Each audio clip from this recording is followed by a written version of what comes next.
mal-être lié au diabète, c'est important d'en parler parce que c'est fréquent, ça peut survenir à tout moment dans la maladie et ce n'est pas inéluctable. Mais si on ne s'en occupe pas, ça va impacter la capacité de gérer le diabète au quotidien.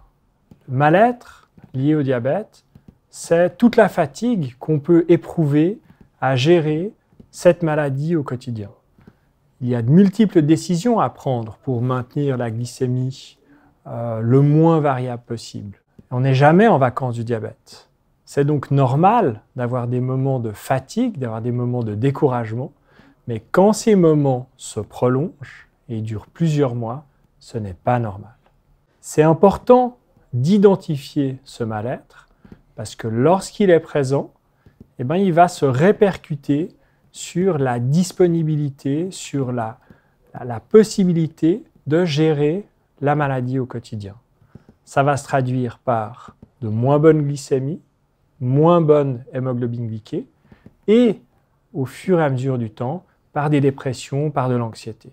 Ce n'est pas une maladie, c'est une complication du diabète et elle n'est pas inéluctable parce qu'on peut la traiter. Comment est-ce qu'on s'occupe de cette détresse ?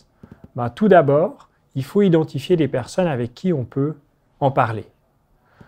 Ce n'est pas toujours simple, parce que les médecins ne sont pas toujours bien formés aux aspects psychologiques et les psychologues ne sont pas toujours bien formés au diabète.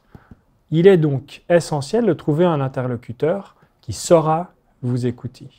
Pour conclure, il est important d'identifier ce mal-être, parce qu'il peut toucher soi-même, mais aussi l'entourage, et d'en parler. En résumé, la gestion du diabète passe par la réalisation au quotidien d'une multitude de tâches. La charge mentale nécessaire à sa gestion peut conduire à un sentiment de lassitude et de fatigue intense. L'identification du mal-être lié au diabète et de ses conséquences est déterminante car elle permet de se faire aider et de mieux s'entourer.